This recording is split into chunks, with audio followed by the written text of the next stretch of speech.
What do you need to know about hormone replacement therapy and breast cancer? Hi everyone, I'm Dr. Sabrina Sahni, board certified physician and North American Menopause Society certified menopause clinician, and you're watching the Fem Health channel. One of the most common questions I get asked about is about hormone replacement therapy, or HRT, and breast cancer. Questions like, does hormone replacement therapy actually cause breast cancer? And what about if I've already had it? Can I use hormone replacement therapy? These are really valid concerns, and today I want to break it down for you in a way that's evidence-based and easy to understand.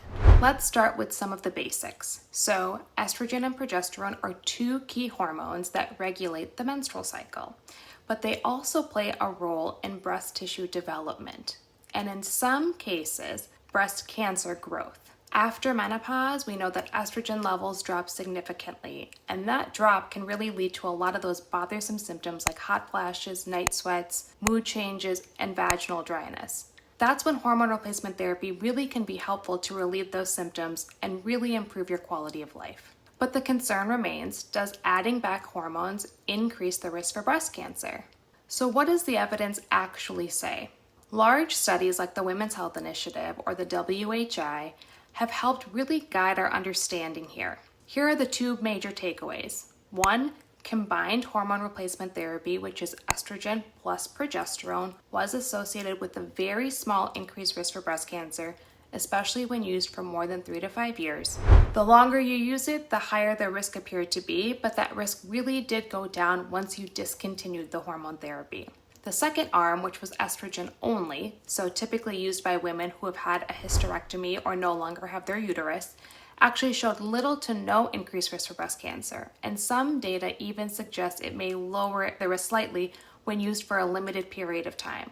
So in short, hormone replacement therapy does not cause breast cancer in the way that, say, smoking may cause lung cancer, but some forms can increase the risk slightly, especially in certain women. This is when your individual risk really matters here. So what are the risk factors we look at? Your age, how long you've been using hormone replacement therapy, your family history or genetic predisposition, breast density, and whether you've had atypical breast biopsies in the past consistent with things like atypical hyperplasia or LCIS. But what if you've already had breast cancer? So in general, systemic hormone replacement therapy is not recommended for women with a history of breast cancer, especially those who have had estrogen or progesterone positive breast cancer, which we know are fueled by estrogen and progesterone. However, there was a large meta-analysis done in November of 2024 that looked at over 24,000 breast cancer survivors and found that the use of vaginal estrogen did not increase the risk of recurrence or mortality.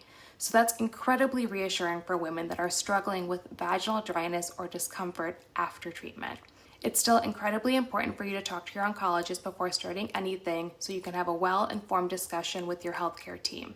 So what are the options if you've had breast cancer and you're struggling with menopausal symptoms? There are some non-hormonal treatments that are backed by evidence that can actually really help.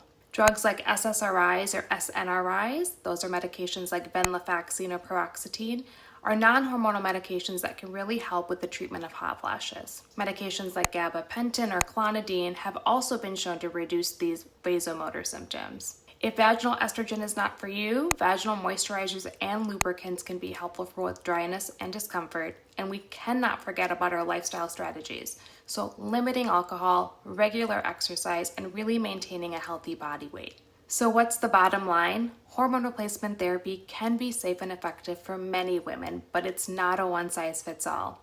It's about balancing the risks and benefits and making a decision that's right for you, that's based on science and your personal health history.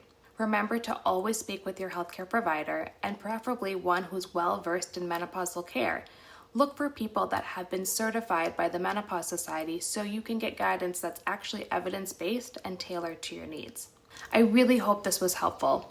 Don't forget to hit that subscribe button and share this video with anyone who might need this information. I'll see you on the next episode of Fem Health.